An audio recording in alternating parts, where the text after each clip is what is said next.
أعوذ بالله من الشيطان الرجيم بسم الله الرحمن الرحيم السلام عليكم ورحمة الله وبركاته хөрмәтле хозур ТВ тамашачылары.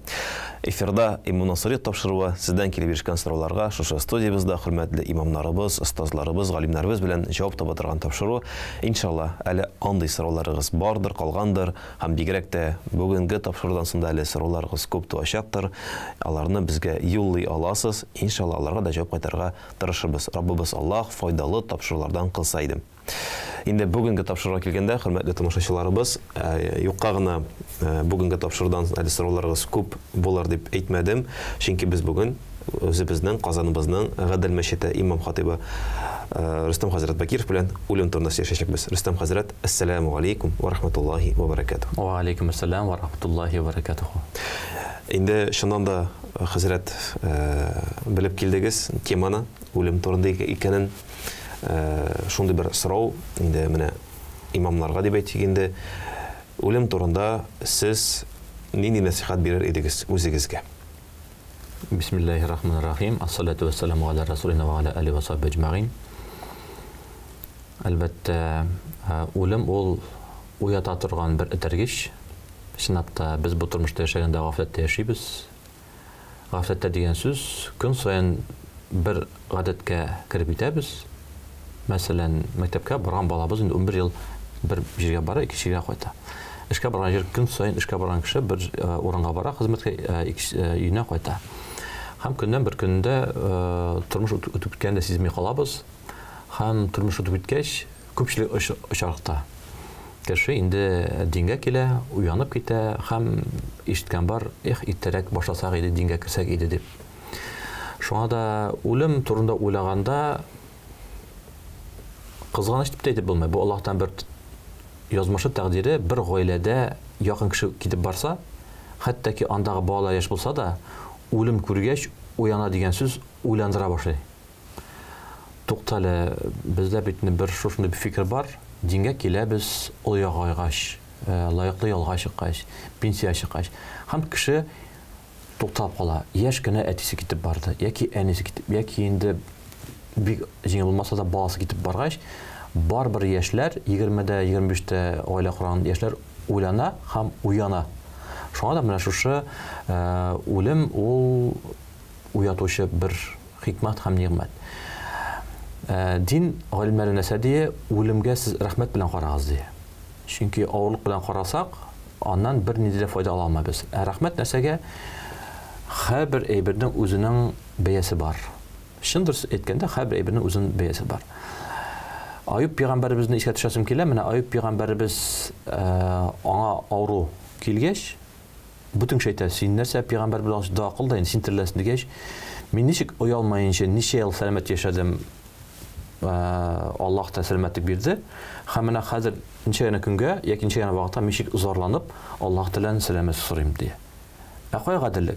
Шуның шикелле интуаннарыбыз, без барыбыз да беләбез, һәм ул бер гаделлек, үлем дигән бәхет кешенең затына карамый, илме кешеме, хатын кызмы эшенә карамый, дәрәҗәсенә карамый һәм мөмкинлегенә карамый. Бу дөньяда һәрбер кеше килә һәм һәрбер кеше китә. Менә бу тигезле торган бер гаделлек. Шуңа да инде бу Аллаһтан бер бүләге дип карыйм һәм сезгә дә киңәш итәм. Инде шушындай бер керешелештән соң иншалла хөрмәтле тамашачыларыбыздан килгән сорауларга да күчсәк булыр иншалла. Беренче сорау, хәзрәт, кеше үләр алдыннан мине үлгәч костюмда күмбәгез дип әйтеп калдырды. Васияте шундый иде. Хәзер ни эшләргә инде? Аның соңгы теләген үтәмичә кәфенләргәме, әллә инде костюмда күмәргәме диелгән? Бу сорау бик җитди сорау. Бигрәк тә андый хәл белән очрашкан булды. Чөнки инде кеше әгәр дә минем үземнең тәҗрибәм шәбәйтәм, гомер буе укытучы булып эшләп костюмда йөрсә, яки инде бер профессор булса, яки инде бер шушындый хезмәткәр булса, аны бөтен гаиләсе шулай дип күз алдай, бөтен дуслары һәм соңгы юлга алар шулай дип узатырга телиләр. Аларның да хәлләрен белеп була. Монда инде карыйбыз үлчәүгә салып, чөнки гаделлек үлчәүе бар. гаделлек үлчәве ул да булса инде Аллаһ Тәгаләнең үлчәве. Шуңа да Аллаһ Тәгалә безгә җибәрде инде пәйгамбәрләрне, укытучыларны һәм үзенең кануннарын, китапларын дип әйтәбез. Һәм ахыр заман пәйгамбәребез Мөхәммәд алейһиссәләм яраткан пәйгамбәребезгә салават булсын. Аңа җибәрде бик зур бәхет һәм мөҗиза Коръән. Коръәнгә менә шулай итеп инде үлчәүгә куеп карыйбыз һәм анда аңлашыла. Бу ахирет эшләре булгач, ухравый дип атала ахирет эшләре булгач, монда инде ахирет кануннары карала. Безнең инде мөселман шариат кануннары буенча кешене соңгы юлга озатканда без инде шишендереп, гусылләндереп, тәһарәтләндереп, кәфетләндереп, аны инде җиназа укып, тәсбих тәһлилләр чыгып, шариат кануннары буенча җир анага кайтарып, җирләп, анда инде дуалар кылып без озатабыз. Шуңа да бик матур әйтеп инде андый гаиләгә аңлатабыз. Бу сезнең теләк, ләкин бу ахирет кануннары, бу тормыш кануннары буенча яшәдек һәм ахиреткә күчкәч менә шундый кануннар дип матур гына әйтеп аңлату. Шуңа да әлбәттә монда очракта без күмәбез шариат кануннары буенча. Аллаһ та Коръәндә шундый бер аят әйтә: "Ла итаата фи мақсатиллаһ". Аллаһ Тәгаләнең кануннарына каршы килә торган эшкә итаат итмәгез. Шуңа да менә монда да асыслап үтәм, бар сөю, бар мәхәббәт. Мәхәббәт Аллаһ та Коръәндә бик күп мәртәбә әйтә, 130-дан күбрәк мәртәбә, ләкин ул мәхәббәтне без анламыйбыз. Без бутайбыз сөю белән. Кайбер кеше җегет белән кыз бергә яшәгән мөмкин. Бер-берсен сөяләр дә без әйтә, без бит яратабыз, анда Коръәндә ярата, безгә никах кирәк түгел. Юк. Әле бу сөю генә, әле сөю бар җитсә, әле бу бөтенләй икенче, әле аңа хәтлек теге дәрәҗә булмаса инде. Сөю, нәрсә ул мәхәббәт? Мәхәббәт син кешене яратсаң, син аңа иреклек бирәсең. Андыйга барып җитүчеләр әле ничә ел яшәүчеләр дә барбы без монда барма, моны эшләмә, моны итмә, моны. Менә бу мәхәббәткә, менә бу мәхәббәт турында бар. Аңа әле барып җиткән кешеләрне әйтә алмыйм, бар микән, юк микән инде минем танышлар арасында. Шуңа да менә шушында шариат кануннарына килеп терәлеп аңа каршы булса, әлбәттә ул вакытта итаат итү юк. Ләкин безнең хәзрәтләрнең шәһәрдә булсынмы, авылда булсынмы, районда булсынмы, максатыбыз шушы әйберне халыкка йомшак дөрес итеп җиткезү. Чөнки Муса галәйһиссәлам да Фиргавнга барганда Аллаһ Тәгалә әйтә, аның белән хикмәт һәм йомшак матур итеп сөйләште. Бу сорауны нәрсәгә бирәм, нәрсә дөрес дип әйтәм, чөнки бу сорау килеп туа, еш булмаса да, сирәк булса килеп туа. Нәрсә бу сорауны биргәндә дә бәлким кемгәдер шундый сорауга каты итеп әйткәннәрдер. Кырт итеп кисеп корыгын әйттереп. Монда инде дин әһелләре безнең өстендә бик күп вазифа, безнең өстендә җаваплык, чөнки дин әһелләре эшли кешенең күңеле белән. Табиблар кешенең тәне белән эшләсә, без күңеле белән. Бөтен ул бик тиз генә җавап биреп китеп ашып китү бик рәхәт, ләкин шушы җаваптан соң кеше диннән үзе һәм гаиләсе белән чыгып китә мөмкин. Шуңа да менә бу мәсьәләдә там бер мәртәбә әйтәм, әлбәттә шариат кануннары буенча кумырга кирәк, ләкин безнең дин әһле максаты бу кеше белән утырып, бу гаилә белән утырып, кирәк булса 1 сәгать, кирәк булса 2 сәгать, кирәк булса төнендә утырып чыгып, ләкин аның хәленә кереп, утырып аңлатып, йөрәкнең җылысын күрсәтеп, корылыктан китеп, мәхәббәт күрсәтсәгез, юк дигән кешене ишеткән юк әле. Әгәр дә үзегезне ашыкмасагыз, яки үзебез ашыкмасак, хәзрәтләр, яки үзебез коры булмасак, яки үзебезнең бүтән җиргә фикерләребез чапмаса, юк дигән кеше ишеткән юк, бөтен кеше дә килешә, рәхмәтләрен әйтеп анасын кала алалар. Шуннан менә бу костюмда күмегез дигән сорау әлбәттә теге очраткан булмаса да, безнең инде күп кыйссалар очратканыбыз бар. Теге патшаларның минем аягымдагы носкины булса да калдырыгыз инде дип һәм канун буенча анда салдыра кирәк дигәч, менә күрдегезме, алып китмәкче бер носкины анда салдырдыгыз дип, үзен салдырачагын белә торып запискалар калдырып, әлбәттә анда очракларны күп күргән бар. Менә әйттегез инде кәфенләргә кирәк дип, кыскача гына аңлатып китсәк иде, безнең хөрмәтле тамашачыларыбызга менә кеше вафат булганнан соң нинди кабергә кадәр иңдергәнче нәрсәләр шәнелә, алайса менә костюмда түгел, нәрсә белән күмелә, ничек күмелә? Бисмиллахир-рахманир-рахим. Әлбәттә, шушындай хәбәр Алла Тәгалә да әйтә, ул кинәт килә, беребез дә көтмибез. Бөтен кешедә беләбез дип әйтәбез, ләкин ул хәбәр килгәч, барыбер каушап калабыз. Кем генә булса да, чөнки менә әле генә сөйләшеп утырдык. Менә безнең мәчеттә эшләгән Гүзәл ханым бар, Гүзәл апа. Ул безнең инде уразаларыбызны матур итеп үткәрә инде. Иптәш Ишат абыйларыбыз дингә басты, мәчкә йөри башлады. 1 ел шатланды инде, 1 ел йөри, сөйләшәбез, итәбез. Менә без дә мәчеттә әле итәнгә күрештек, ул да айта кайттык. Өйгә сол сәламәт. Икенче бүлмәгә китте дә, эндәшәм юк, чыккан инде, үлеп киткән. Машалла. Әйе. Көтмәгәндә, менә сөйләштек, икенче бүлмәдә 2 кеше юк. Һәм кем генә ничек кенә бәйтсәк тә, ул бар инде көтмәгән хәл, һәм ул югалып каласың. Бар югалып каласың.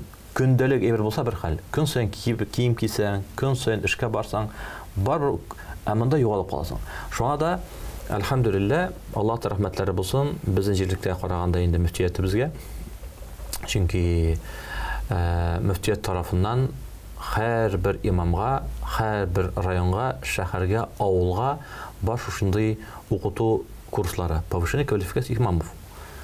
Казанга җыеп, яки якын шәһәргә, Чаллыга җыеп, яки зурак шәһәрләргә җыеп, һәр авыл хәзрәтен, шәһәр хәзрәтен, бөтен имамнарны сорауга 10 көн мәетне озату, җиназа кылу, дуасын, зикрен, тәсбихен, тәхлилен барсында. Аннан соң инде исем кушу тәртипләре һәм Аллаһ рәхмәтләре булсын. Менә шушы эшне алып барыла. Бер дә инде халык уйла күрмәсен. Бу мулла, бу хәзрәт үзеннән генә нәрсә сөйли дип түгел, бердәм мөфтият тарафыннан шушы укытуларыбыз алып барыла. Аллаһка шөкер, бу беренчедән. Шуңа да инде кеше арабыздан бер гаилә китеп калды. Нәрсә эшлибез? Яратабызмы юкмы динне, яратабызмы юкмы хәзрәтне? Менә шушы вакытта хәзрәт искә төшә, мәчет искә төшә, телефон искә төшә, шалтыратабыз. Аның артыннан гайбәт сөйләгән дә булгандыр инде, ул хәзрәт артыннан, ул хәзрәт турында беренче әйткән булгандыр инде, төрлечә уйлаган булсак та, ләкин менә бу вакытта кая китәсе, менә шу шалтыратабыз, сорыйбыз, һәм инде хәзрәт барсында аңлата. Нәрсә дип аңлатабыз, шалтырата, без әйтәбез инде, без бу дәүләттә яшәгәч, әйтәбез, чакырыгыз инде табиб. Бар, андый вакытта кирәк инде врач килеп итеп, тотып карап, чөнки барызда аңлыйсыз, акыл белән дус булат кирәк, кеше мәрткә китерә мөмкин, аңы югалтыра мөмкин. Күпме генә ул табибның вазифасы. Без мин табиб булмагач, 5 ел укымагач, ординатура, аспирантура тәҗрибәм булмагач, ул эшне табибларга тапшырам да күңел тыныч. Алар үз эшләрен беләләр. Мәрхүм булса, тәннән җан чыкса, үлеп китсә, ул әйтә инде, "Всё, менә үлде. Менә хәзер җиназа, хәзер мәйет." Мәрткә китсә, аның бар төрле тәҗрибәдән чыгып әйтәм инде ысуллары, алар әйтәләр, алып киттек, реанимация, больница, хастаханәгә, ашыкмагыз, әйдәгез, менә шулай әйтер инде. Бу иң беренче табиб чакырабыз инде. Кеше аңын югалту белән җирләргә ашыкмагыз дип әйтәм инде. Мулла әйттек, тәйдә җирләдек, ул бик тиз, узак түгел Алла бирсә. Ләкин менә шушы иң беренчесе. Аннан соң инде әлбәттә инде эшкә хезмәткәр бүлекләренә, яки инде милициягә әйтәбез, чөнки алар да карап әйтәләр. Берәсе зыян китермәгән микән? Чөнки һәрвакытта кеше үзе генә дип әйтәбез, килеп карыйлар, хезмәткәрләр карыйлар, кемдер кергән, чит кеше кергән, замкны ачканнар, аяк изе бар. Шуңа да моны барсында белергә кирәк. Чөнки андый кешеләрне кулга алырга кирәк. Чөнки ул икенче кешегә, өченче кешегә, дүртенче кешегә кирмәсен өчен инде. Менә шушы бер рәттән табиблар, хезмәткәрләр һәм дин әһелләре киләбез, һәм инде без ир кеше булса, ир кешене йөкләп куябыз, хатын-кыз булса инде мөэминә бер юучы апаны инде йөкләп куябыз. Мәетне юу тәртибе бар, гусул һәм тәһарәтле. Шуңа да инде без бик матур булар иде, исән вакытта гусул тәһарәтле чиста йөрсәк. Гусул тәһарәт чисталыкка бәйләнә, ләкин дин галимнәре әйтә, монда 2 төрле чисталыкны динебез күз аллый. Кешенең ички ягы да чиста булырга тиеш, көн сайын гусул тәһарәтле. Һәм тышкы якта чиста булырга тиеш, гусул тәһарәтле. Яки тыштан тәһарәт алып, авызны ачкан сайын начарлык әйтсә, тышкы чисталыкның файдасы бик әз. Ул бар бик әз. Монда икесе дә бергә булырга тиеш. Яки аш куеп кашык бүлмәсәләр, Кайнар ашны бармак белән ашап булмый. Кашык биреп ашта булмаса булмый. Икесе акыл белән аңлыйбыз. Икесе кирәк. Монда да туганнарыбыз, менә шу галимнәребез әйтә, ике чисталык, тән һәм җан. Ярар. Монда да инде мөфтият тарафыннан Аллаһ рәхмәтләре булсын, шушы мөфтиятыбызга, хезмәткәрләребезгә, мөфти хәзрәтләребезгә бүгенге көндә зур шәһәрләрдә һәм Казан шәһәрендә дә оештырылды мәйтханә. Һәр бер мәчеттә, менә безнең Гадел мәчетендә дә бар мәйет юып узата торган бүлмәләр оештырылды. Менә монда инде кирәкме юкмы дигәнгә җавап бирәсем килә. Монда без мәйтханә бу пандемия хәтле булды. Безнең Гадел мәчетендә менә шул утырабыз, бер бүлмә бушады һәм пандемия бер нәрсә дә юк, эшләргә уйладык, җегетләрне таптык, кем эшли торган инде шушы мәйет бүлмәсен эшләп куйдык.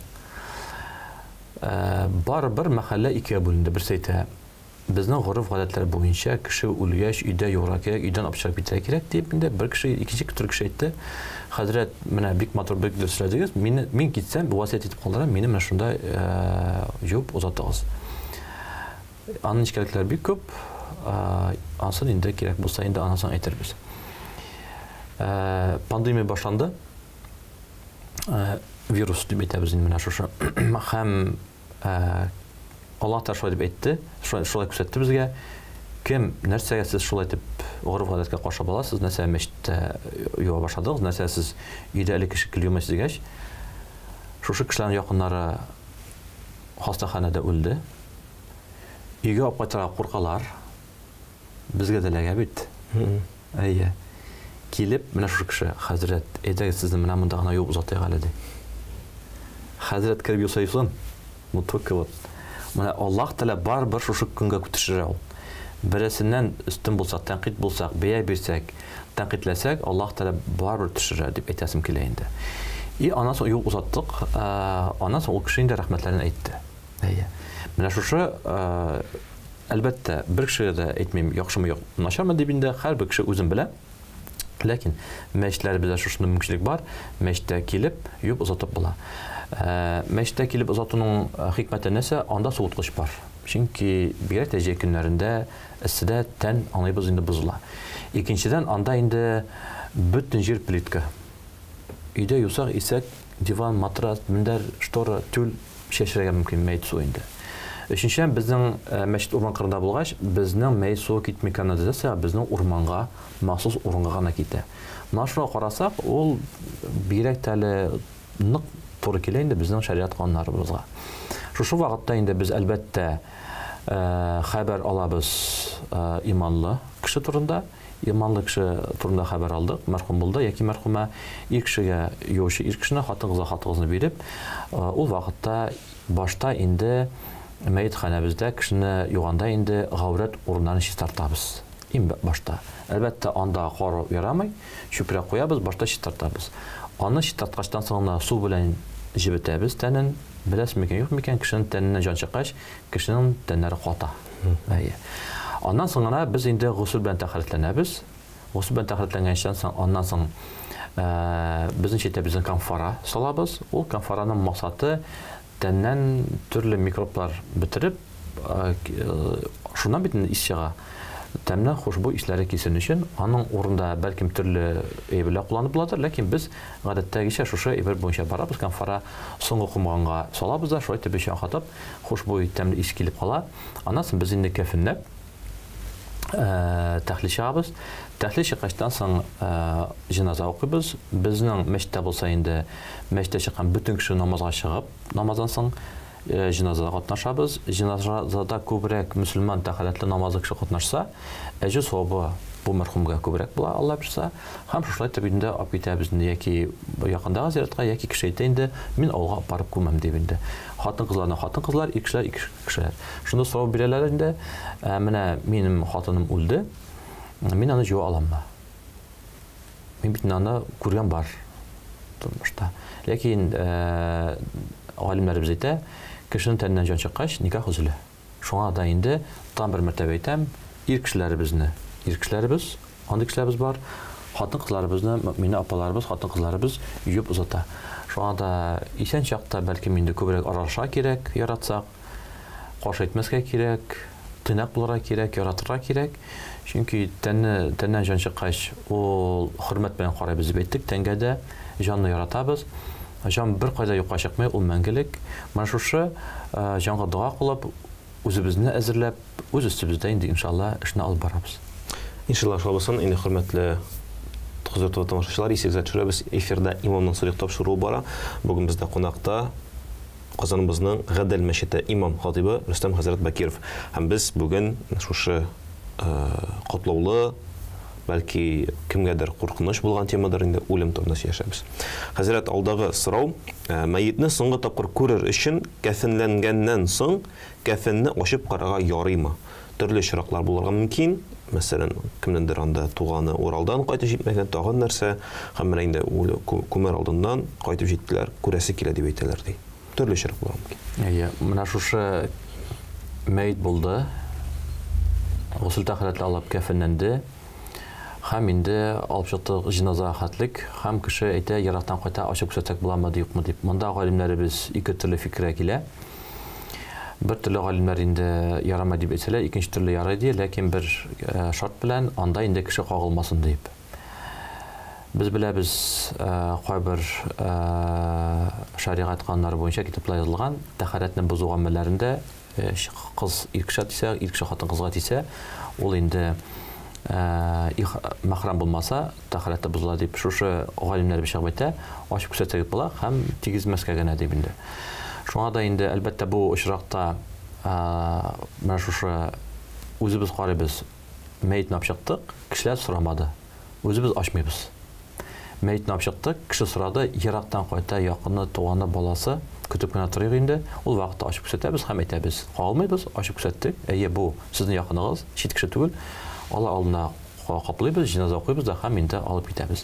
Монда да мөхтәрәм туганнарыбыз әйтәсебез килә, бөтен асыл, бөтен шаригатта һәм бирәтә мәет узатканда тавыш чыгармаска. Чөнки бер кеше әйтә, нәрсәгә ачты, икенче әйтә, ачыга ярый дип тавыш чыгармаска гына кирәк. Чөнки кеше киткән, соңгы юлга узатабыз. Монда үзеңнең куштырнаклар ичендә гыйлемлегеңне күрсәтеп, кеше алдында кычкырып ятуда файда юк. Чөнки андый вакытлар булды, ишеткән булды кызганча каршы инде. Син шушында бик акыллы икән, яки үзең җиназаны узатып хәзрәт урынына алып бар.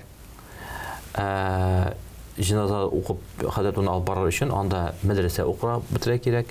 Мәдрәсәсенең шушы повышенный квалификация имамны бетерә кирәк.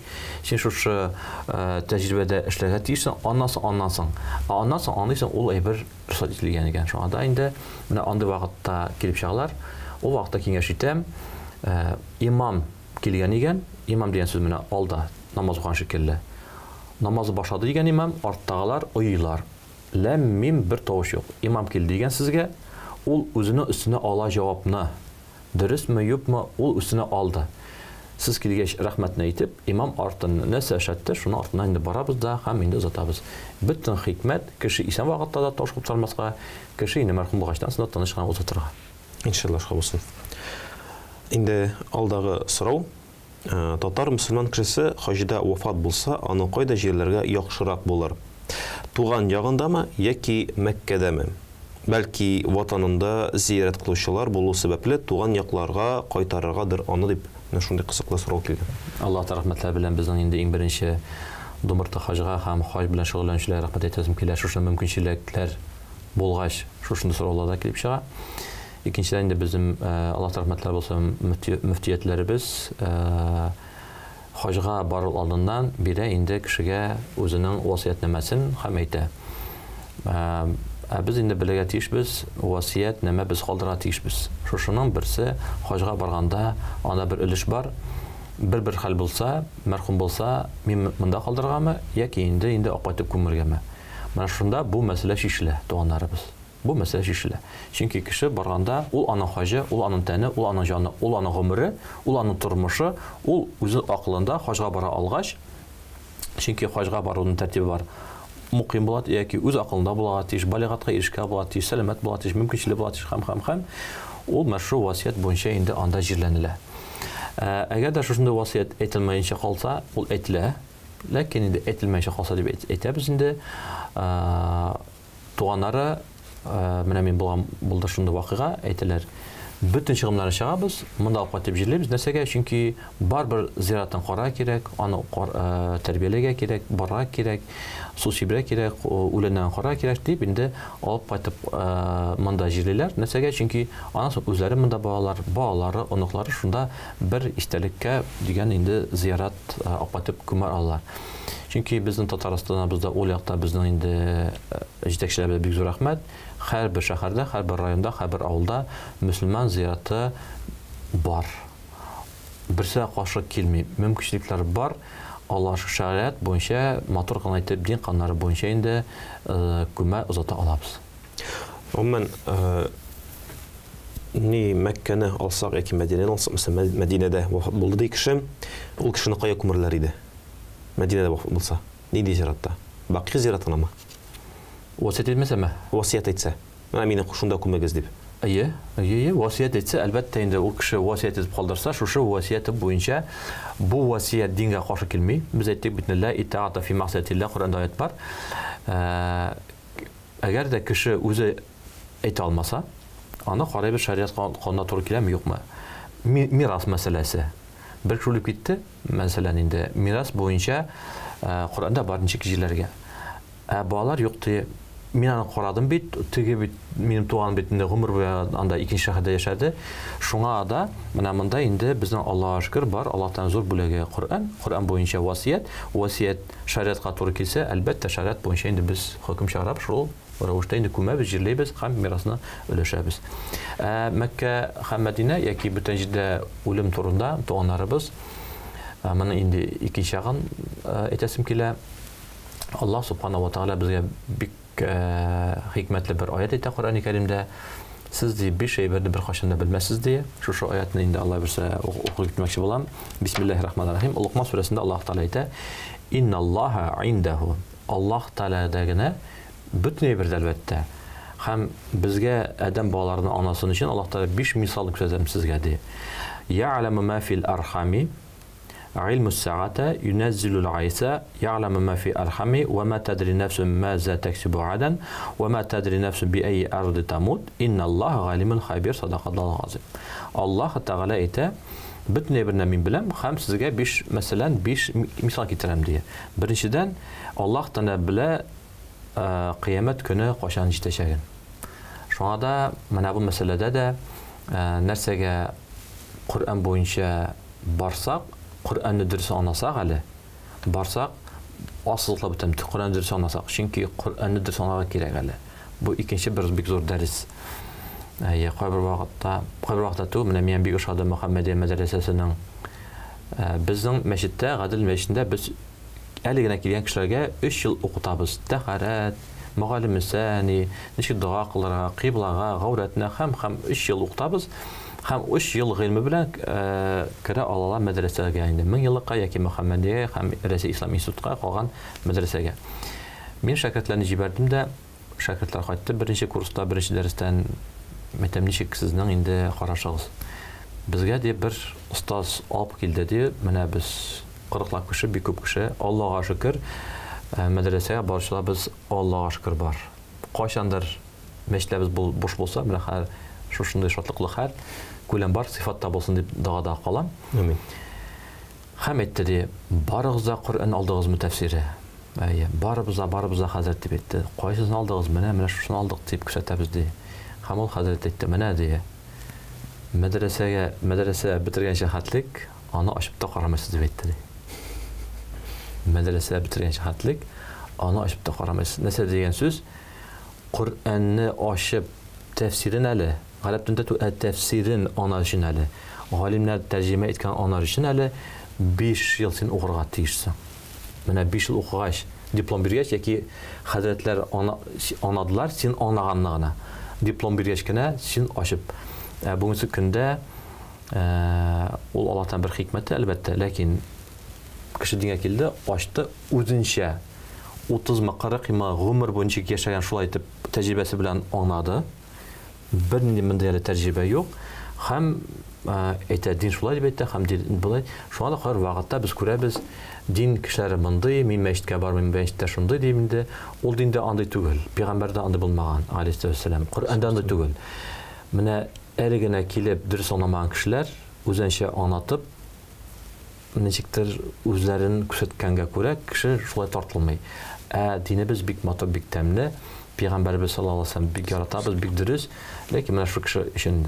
Шуңа да Аллаһ Тәгалә әйтә, менә бу кыямәт көнендә сез качан буласын белмисез ди. Нәрсә искә төшерәм, 2012 елда бит инде шундый бер хәбәр чыккан иде кыямәт дип инде. Күп кеше шалтыратты, итте. Шуңа да менә монда безгә бик рәхәт, без белмибез. Юкта дип әйтә алмыйбыз, әзер дип әйтә алмыйбыз. Ләкин Пәйгамбәребезнең хадисе бар.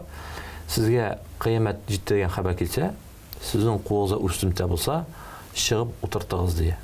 Шуңа да безнең максат нәрсәгә? Мәсәлән, бу дәлил, бу хадис кыямәт качан икән безгә кирәк тә түгел, ләкин шундый хәбәр килсә, без барыбер үзебезнең яхшы эшебезне эшләп калдырырга тиешбез. Нәрсә дигән сүз? Маңа хәтта син яхшылыкны эшлисең. Мәсәлән, агач утырттың, ул синнән углекислый газ ала, и кислород бирә, саф һава. Без кеше саф һава алабыз, гафу итегез, углекислый газдан чыгарып яшибез инде. Һәм без үзебезне яхшы дип әйтәбез. Менә син шушы яхшылыкны, нинди яхшылыкны баш син эшләп калдыр. Һәм анда бер ничек бар әле. Яхшылыкны эшләдә. Рәхмәт әйттеләр микән дип өметләнмә. Яки инде яхшылык эшләдә. Күрше күрде микән, юк микән, тагын кире алып утыртаймы, күрмәде әле дип. Анда яхшылык турында түгел. Без ничектер менә яхшылык эшләйбез, мактанырга яратабыз, итәбез. Ул да кирәктер, ләкин менә бу яхшылык менә шу турында сүз бар инде. Шуңа да кыямәт көне җитәме, юкмы, яхшылыкны эшләүне дәвам итәбез. Җитсә, Аллаһ шөкер, җитмәсә, тагын Аллаһ шөкер. Икенчедән Аллаһ Тәгалә әйтә: "Ва юнәззилул айса". Яңгыр, болот, яшен, боз явамы, юкмы, Аллаһ Тәгалә үзе генә белә. Аны без күреп торабыз. Болот килә, бер тамчы яңгыр яумый. Мин үзем күргән бар, болот юк, яңгыр сибәләй, ләсен яңгыр. Менә кичкенә вакытта. Моны Аллаһ Тәгалә белә. Өченчесен, "Ва я'ламу ма фил архам", Аллаһ Тәгалә әйтә, мин генә беләм, сезнең кем туачак һәм качан туачак. Чөнки шушындай мәсьәлә бар, гаилә корабыз, 9 айдан соң бала көтәбез, юк, 10 айдан соң көтәбез, юк. Бу Аллаһ Тәгаләдән генә тора, кайсы вакытта Аллаһ Тәгалә бала бирә. Икенче мәсьәлә галимнәр әйтә, кем туа, җигитме, кызмы?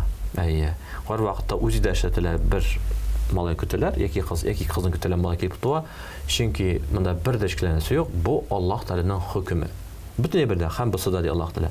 "Ва ма тадри нафсу маза тактибу гадан", һәм берегез белмисез, иртәгә сезгә нинди ризык, нинди кирем көтә. Шуңа туганнарыбыз, менә монда бер хикмәт бар. Без бик каты ялгышабыз кемнәндер көтеп. Biz özümüz bir yerde din ahirler etəbiz. Bismillahi tevakkaltu alallah. Biz etəbiz. Min Allah'tan tevakkal qıldım deyimiz də, şığabızda kimlərdən nəsədir ümid etəbiz. Mənə ümid dostqa buluşqan idim, o mənə buluşmadı. Mənə ümid var idi, ümid üzüldü. Üpkəliybiz. Üpkəliyinə tül, ondan siz bizən tənqidliyi başlayız. Mənə bu tənqidləu qeybətkə kitə, g'aybatdan dushmanlikqa ketdi, dushmanlikdan so'g'ishga ketdi, ondan so'ng qo'l ko'tarib ketdi, ondan so'ng aralashma ketdi. Buning boshida birgina bir biz o'zimiz Alloh taolo umid Allohga tavakkalimiz Alloh taolo aytgan bo'lamiz. Lekin qizg'anishga qalsa til bilangina yurakda yo'q. Alloh taolo tavakkallangach, sen narsa butunlardan umid etasan. Alloh taolo bilmasa yo'q. Shiqta Alloh taolo aytadi. Birisini mendan boshqa birisini umid etma. Borasan, ishlaysan, qaytasan. Senga kerak ekan ko'proq ақша Alloh taolo kishisini jibara, seni shef, direktorni ko'ra, u senga ustama ish bera, u senga zarpatni ko'tara. Umid etib yashov sen o'zining nervidan boshqa bir narsa bitirmaysan. Mana masalan imtihonga sen hazırlan qo'yg'irma. Mana bitni imtihonga qo'ygasan da, qo'yg'irmasan da sen ko'pni bilasan, shuni hadib berasan. Qo'ygan kishi endi o bergancha xatliq beriladi. İmtihonni bergancha hatto u bishlarga bera oladi, lekin qo'yg'ira keyfi hali salomatlik bitadi, u ishlay bergan mumkin. Юк, шуңа да иртәгә нәрсә буласын Аллаһ та белә, һәм 5-нчесен Аллаһ та әйтә: "Ва ма тадри нафсун би ай арди тамут". Менә безнең инде дәресебезгә бу туры килә.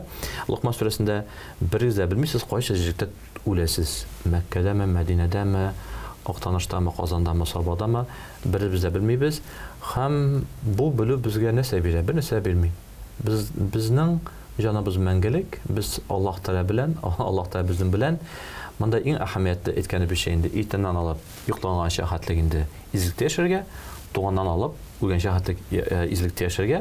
Шушы вакытта үзең яхшы булсаң, балаңа һәм калганга ирештирү. Шуңа да туганнарыбыз шушындый киңәш әйтәсем килә, үземә һәм барыбызга да бик яхшы бер нәтиҗә тормыш тәҗрибәсеннән дә килдем, чыктым. Кешегә акыл өйрәтеп, кешене тәнкыйтьләп, кешене төртеп, кешене шиметеп йөргән кешеләрне күргән бар минем. Кеше нәрсәгә кешене тикшерә. Син нәрсәгә өйне булай салдың, нәрсә кыйманы булай тоттың, нәрсә алмагачны монда утырттың, нәрсә кыярны монда утырттың, нәрсә синең күлмәгән мондый, нәрсә син яулаган тегендий, нәрсә син чәчнең бер төге күренә, нәрсә син аяк кием мондый.